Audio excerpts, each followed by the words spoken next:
Nepali cricket अहिले निकै महत्त्वपूर्ण मोडमा पुगेको छ किनभने आगामी केही वर्षमा हुने अन्तर्राष्ट्रिय प्रतियोगिताहरूले नेपालको क्रिकेट यात्रा कता जाने भन्ने धेरै हदसम्म तय गर्नेछ। अहिले Nepal ICC world cup league 2 को अङ्क तालिकामा तलतिर सङ्घर्ष गरिरहेको अवस्थामा छ, जसका कारण समर्थकमा चिन्ता पनि बढिरहेको छ। यसैबीच मार्च 10 बाट नेपालमा आयोजना हुने तय भएको नेपाल, ओमान र युए बीचको त्रिदेशीय एकदिवसीय श्रृङ्खला मध्यपूर्व क्षेत्रमा भइरहेको युद्धका कारण हालका लागि स्थगित भएको छ। नेपालले घरेलु मैदानमा उत्कृष्ट प्रदर्शन गर्दै अङ्क तालिकामा सुधार गर्ने ठूलो आशा राखेको थियो। त्यसैले यो स्थगनले नेपाली क्रिकेटको योजनामा केही अनिश्चितता पनि थपेको छ। त्यसैले आजको भिडियोमा हामी लिग 2 मा नेपालको वर्तमान अवस्था, अङ्क तालिकाको समीकरण, नेपालले कसरी आफ्नो ओडिआई स्ट्याटस जोगाउन सक्छ र नेपाल 2027 को विश्वकप छनौट चरणमा कसरी पुग्न सक्छ भन्ने विषयमा चर्चा गर्दैछौँ। त्योभन्दा अगाडि हाम्रो च्यानलमा नयाँ हुनुहुन्छ भने च्यानललाई सब्स्क्राइब गरिदिनु होला। साथै यस्तै विविध जानकारीका लागि हामीलाई फेसबुक तथा टिकटकमा पनि फलो गर्न सक्नुहुनेछ। अब सबैभन्दा पहिले आइसिसी वर्ल्ड कप लिग 2 को संरचना बुझौं। यस प्रतियोगितामा कुल 8 टोली सहभागी छन्। अमेरिका, स्कटल्यान्ड, नेदरल्यान्ड्स, ओमन, क्यानाडा, नामिबिया, नेपाल र युएई। यी सबै टोलीहरूले 3 वर्षको अवधिमा 36-36 एक दिवसीय खेल खेल्नेछन्। खेलहरू त्रिकोणात्मक सिरिजको ढाँचामा खेलाइन्छ। प्रत्येक सिरिजमा 3 टोली हुन्छन् र उनीहरूले एक अर्कासँग 2-2 खेल खेल्छन्। अन्तिममा तयार हुने अङ्क तालिकाले विश्वकप छनौटको अर्को चरण तय गर्छ। अब हालको लिग 2 को अङ्क तालिकालाई पनि ध्यान दिएर हेरौँ। अहिले लिग 2 को शीर्ष स्थानमा अमेरिका रहेको छ। अमेरिकाले 24 खेल खेल्दै 18 जित निकाल्दै 36 अङ्क बनाएको छ। दोस्रो स्थानमा स्कटल्यान्ड छ, जसले 24 खेलमा 13 जित निकाल्दै 30 अङ्क जोडेको छ। तेस्रो स्थानमा नेदरल्यान्ड्स रहेको छ, जसको 28 अङ्क छ। चौथो स्थानमा ओमन रहेको छ, जसले 20 खेलमा 24 अङ्क बनाएको छ। पाँचौं स्थानमा क्यानाडा छ, जसको 21 अङ्क छ। छैटौं स्थानमा नामिबिया रहेको छ, जसले 19 अङ्क जोडेको छ। अब नेपालको अवस्था हेरौँ। नेपाल अहिले अङ्क तालिकाको 7औं स्थानमा छ। नेपालले हालसम्म 20 खेल खेलिसकेको छ। तीमध्ये 5 खेल जितेको छ भने 13 खेलमा हार बेहोरेको छ। नेपालको कुल अङ्क 12 छ र नेट रन रेट पनि नकारात्मक रहेको छ। नेपालभन्दा तल अहिले युएई मात्र रहेको छ, जसको 10 अङ्क छ। यसले के देखाउँछ भने अहिले नेपाल अङ्क तालिकाको पुछारतिर सङ्घर्ष गरिरहेको छ। तर अझै पनि नेपालका लागि अवसर भने समाप्त भइसकेको छैन, किनभने नेपालले अझै 16 खेल खेल्न बाँकी छन्। यदि नेपालले ती खेलमा राम्रो प्रदर्शन गर्न सक्यो भने अङ्क तालिकामा उल्लेखनीय सुधार सम्भव छ। लिग 2 मा हालसम्मको प्रदर्शन कमजोर बनेपछि नेपाली टिमको आलोचना हुन थालेको छ। अब प्रश्न उठ्छ, नेपाल कसरी वर्ल्ड कप ग्लोबल क्वालिफायरमा पुग्न सक्छ? यसका मुख्य 2वटा बाटा छन्। पहिलो बाटो भनेको लिग 2 को शीर्ष 4 स्थानमा पुग्नु हो। यदि नेपालले बाँकी खेलहरूमा लगातार राम्रो प्रदर्शन गर्दै अङ्क तालिकाको 4थो स्थानसम्म पुग्न सक्यो भने नेपाल सिधै वर्ल्ड कप ग्लोबल क्वालिफायरमा पुग्नेछ। यसका लागि नेपालले विशेष गरी क्यानाडा, नामिबिया र युएई जस्ता प्रतिद्वन्द्वीहरूमाथि जित निकाल्नुपर्छ। साथै शीर्ष टोली विरुद्ध पनि केही महत्त्वपूर्ण जित निकाल्न सके नेपालका लागि 4थो स्थानको सम्भावना जीवित रहन्छ। नेपाल ग्लोबल क्वालिफायर पुग्ने दोस्रो बाटो पनि छ। दोस्रो बाटो भनेको क्वालिफायर प्लेअफ हो। यदि नेपाल शीर्ष 4 मा पुग्न सकेन भने पनि अर्को अवसर बाँकी रहन्छ। लिग 2 को 5औं देखि 8औं स्थानमा रहेका टोलीहरू वर्ल्ड कप क्वालिफायर प्लेअफ खेल्न पुग्छन्। यस प्रतियोगितामा च्यालेन्ज लिगबाट आएका टोलीहरू पनि सहभागी हुन्छन्। त्यहाँ कुल 8 टोली प्रतिस्पर्धा गर्नेछन्। यदि नेपालले त्यहाँ उत्कृष्ट प्रदर्शन गर्दै शीर्ष 4 भित्र आफूलाई अटाउन सक्यो भने ग्लोबल क्वालिफायरको ढोका खुल्ला हुनेछ।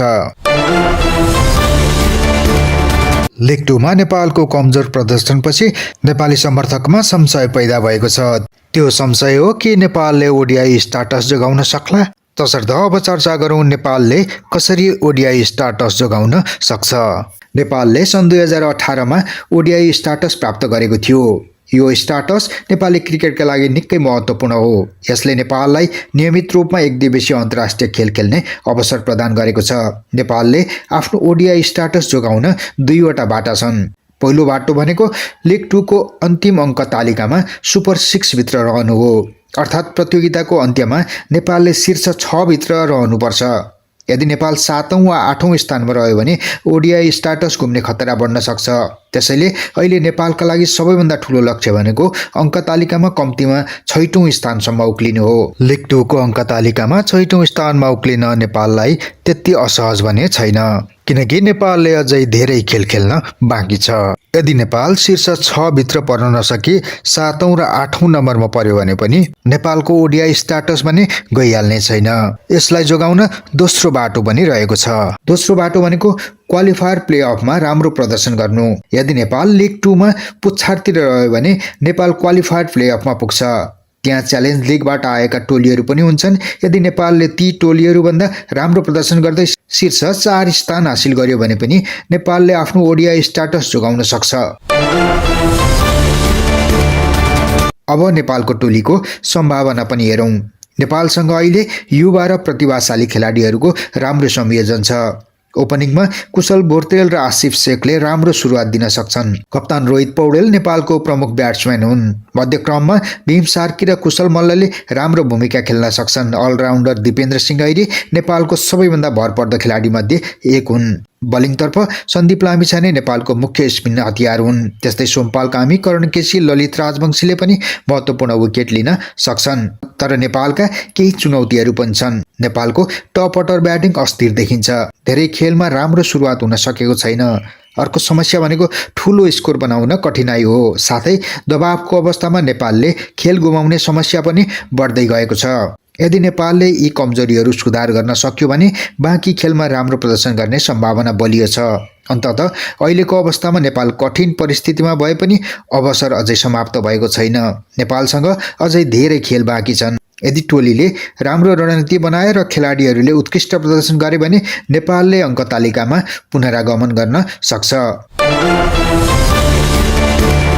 T20 वर्ल्ड कप 2026 मा सहभागिता जनाएर नेपाल फर्किएको नेपाली टिम हाल लिग 2 को श्रृङ्खलाको लागि तयारी गरिरहेको छ। नेपाली टिम नन्दन यादव, शेर मल्ल, गुलसन झा जस्ता युवा प्रतिभाले भरिएको छ। साथै करण केसी, सोमपाल कामी, आरिफ शेख, आसिफ शेख, सन्दीप लामिछाने, दिपेन्द्र सिंह ऐरी जस्ता अनुभवी खेलाडीले टिमलाई मजबुती प्रदान गरेका छन्। नेपाललाई युएई, नेपाल र ओमान बीच नेपालमै हुने श्रृङ्खला अनिश्चित बनेपछि भने केही चुनौती थपिएको छ। यदि यो प्रतियोगिता हुन नसके अङ्क बाँड्नु परेमा भने नेपाललाई घाटा हुने देखिन्छ, किनकि नेपाल आफ्नै भूमिबाट लिग 2 मा अघिल्लो चक्र चाहिँ पुनरागमन गर्दै वर्ल्ड कप छनौट प्रतियोगितामा स्थान बनाउनुका साथै आफ्नो ओडिआई स्ट्याटस पनि जोगाउन चाहन्छ। तपाईलाई के लाग्छ कि नेपालले लिग 2 को यो चक्रमा पुनरागमन गर्दै वर्ल्ड कप क्वालिफायरमा आफ्नो स्थान सुरक्षित गर्नुका साथै ओडिआई स्ट्याटस समेत बचाउन सक्ला? आफ्नो विचार कमेन्टमा लेख्नुहोला। साथै तपाईलाई हाम्रो भिडियो कस्तो लाग्यो कमेन्ट गर्नुहोला। मन परेमा एक लाइक तथा हाम्रो च्यानलमा नयाँ हुनुहुन्छ भने च्यानललाई सब्स्क्राइब पनि गरिदिनुहोला। साथै यस्तै विविध जानकारीका लागि हामीलाई फेसबुक तथा टिकटकमा पनि फलो गर्न सक्नुहुनेछ। भिडियो हेरिदिनु भएकोमा तपाईलाई धेरै धेरै धन्यवाद।